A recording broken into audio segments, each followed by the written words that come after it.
Major general اعجاز امجد یعنی major general اعجاز امجد جو قمر جاوید باجوہ کے سسر ہیں، میجر جنرل اعجاز امجد کے قادیانی ہونے کی وجہ سے ان کی شخصیت کے بارے میں شبہات پائے جاتے تھے۔ میجر جنرل اعجاز امجد کا اصرار تھا کہ ان کی اہلیہ قادیانی ہیں جبکہ وہ خود مسلمان ہیں۔ الرحمن الرحیم، السلام علیکم۔ انسائیڈ اسٹوری کے ساتھ میں محسن بلال۔ اس ویڈیو میں حافظ سعد حسین رضوی کے ساتھ ہونے والے انٹرویو کے حوالے سے میں آپ کو بات کروں گا، کیونکہ کچھ دوست کہہ رہے ہیں کہ آپ ان کا انٹرویو کیوں نہیں کر رہے، تو وہ آپ کے ساتھ ایک بات ڈسکس کرنی ہے کہ معاملہ کہاں پر اٹکا ہوا ہے۔ اور دوسری اہم بات ہے جنرل ریٹائرڈ قمر جاوید باجوہ کے سسر کے حوالے سے۔ پچھلے دنوں بلال گوری صاحب ہیں، بڑے سینئر صحافی ہیں، انہوں نے ایک کالم لکھا تھا اور ان کے سسر کا تذکرہ کیا تھا، ایک کتاب کا حوالہ دیا تھا، مفتی سعید کا حوالہ دیا تھا۔ بالکل یہ وہی مفتی سعید ہیں جنہوں نے عمران خان کے حوالے سے اپنا بیان حلفی جمع کروایا ہے کہ انہوں نے بشریٰ بی بی کے ساتھ عمران خان کا 2 بار نکاح پڑھوایا۔ لیکن یہ پہلی بار نہیں ہوا کہ مفتی سعید نے کسی کا 2 بار نکاح پڑھایا ہو، بلکہ اس سے پہلے بھی وہ اس طرح کا اقدام کر چکے ہیں۔ تو یہ کتاب ہے جی خلافت آپریشن 1995۔ یہ خلافت آپریشن کا بیک گراؤنڈ کچھ یوں ہے، زیادہ ڈیٹیل میں نہیں جایا جا سکتا اس ویڈیو میں، کہ بے نظیر کی حکومت تھی اور فوج کے اندر سے ان کا تختہ الٹنے کا پلان بنایا گیا تھا، تو وہ کامیاب نہیں ہو سکا اور اس کو آپریشن خلافت کا نام دیا گیا تھا۔ تو اس پر جو اس کے مرکزی کردار ہیں مستنصر باللہ، انہوں نے اس حوالے سے پھر کتاب لکھی۔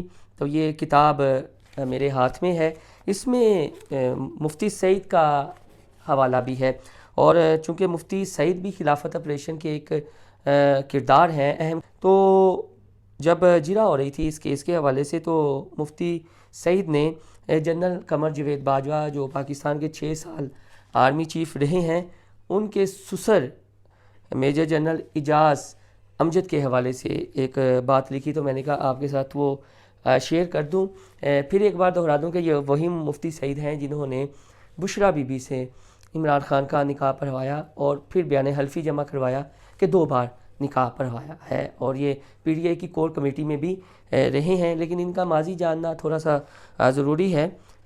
وہ اس میں ان کے حوالے سے تذکرہ ہے کہ میجر جنرل اعجاز امجد یعنی میجر جنرل اعجاز امجد جو قمر جاوید باجوہ کے سسر ہیں، لیفٹیننٹ جنرل غلام محمد کے حوالے سے میرے پاس آئے تھے۔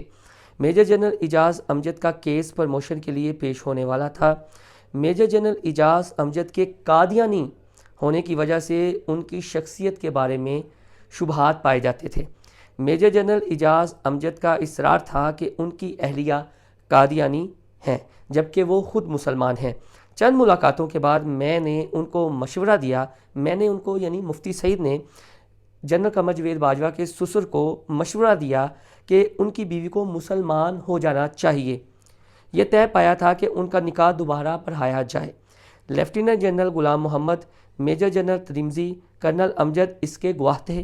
سب کچھ ہونے کے بعد بھی میجر جنرل اعجاز امجد لیفٹیننٹ جنرل کے عہدے پر ترقی نہ پا سکے۔ میں نے آرمی کو اپنے ٹارگٹ کے حصول کے لیے نہیں چنا تھا۔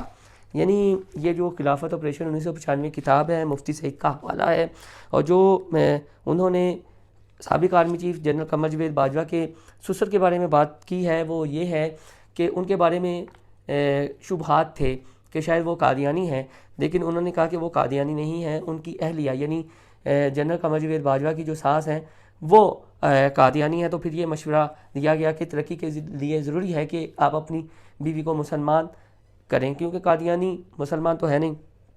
تو پھر ان کا نکاح پڑھایا گیا، اور کون کون اس میں گواہ تھا اس کا اس میں ذکر ہے۔ یہ کتاب بڑی انٹرسٹنگ ہے۔ اس میں جو مرکزی نقطہ وہ یہی ہے کہ کی محمد سے وفا تو نے تو ہم تیرے ہیں، یہ جہاں چیز ہے کیا لوح و قلم تیرے ہیں، نموس رسالت صلی اللہ علیہ وآلہ وسلم کی بات بھی ہوئی ہے، پھر خلفائے راشدین کی بات ہوئی ہے۔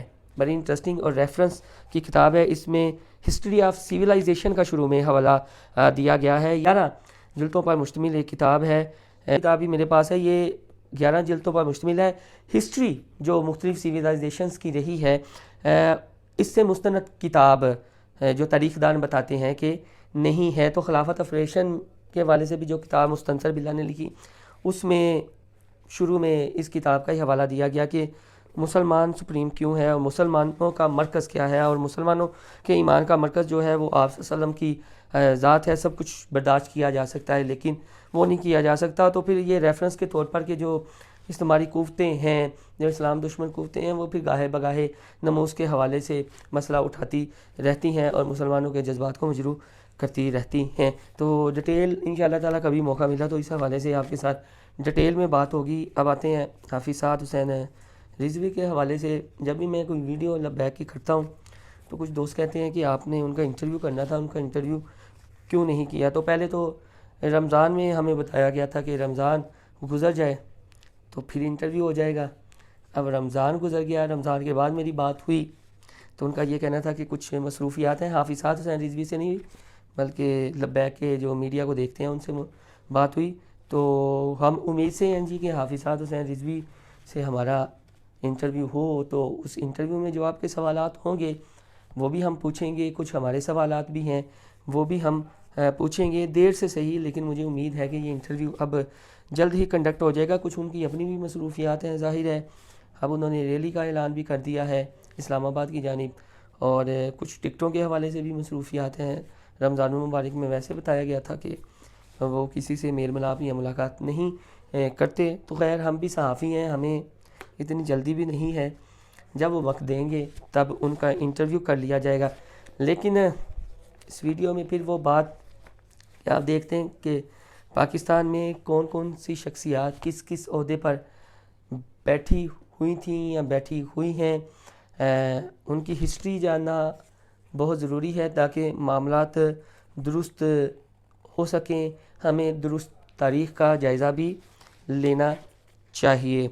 اب جو چیف جسٹس سابق چیف جسٹس ثاقب نثار کے بیٹے کی آڈیو لیک ہوئی ٹکٹوں کی خرید و فروخت کے حوالے سے، اس حوالے سے ان کا موقف آیا اور ان کا یہ کہنا ہے کہ میرے بیٹے کی آڈیو کو توڑ مروڑ کر پیش کیا گیا ہے۔ خیر آنے والے دنوں میں اس بحر کی تہہ سے بھی کچھ نکل کر سامنے آ جائے گا، لیکن اس وقت تو پاکستان کے عوام کا سب سے بڑا مسئلہ مہنگائی ہے، پیٹرولیم مصنوعات کی قیمتیں ہیں، اور اس حوالے سے جو لبیک امیر نے انیشیٹو لیا ہے، اللہ کرے اس کا رزلٹ ایک بہت مثبت نکلے اور کچھ مہنگائی میں کمی آئے، کچھ پیٹرولیم کی مصنوعات کی قیمتوں میں کمی آئے۔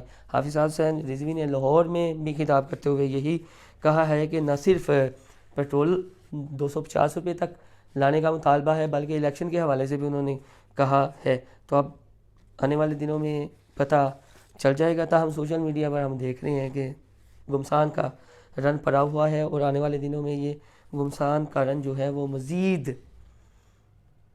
آگے بڑھتا ہوا دکھائی دے گا، لیکن اس میں سب کو صبر و تحمل سے کام لینا چاہیے۔ کچھ ریڈ لائنیں کراس نہیں کرنی چاہیے۔ ریڈ لائنوں سے مراد یہ ہے کہ جو ایک پاکستانی ایک مسلم ہونے کے ناطے ہمیں زیب نہیں دیتی کہ ایک دوسرے کو پچکارنے کے لیے، نیچا دکھانے کے لیے الفاظ کا استعمال اس طرح کا کیا جائے جس طرح کا نہیں کرنا چاہیے۔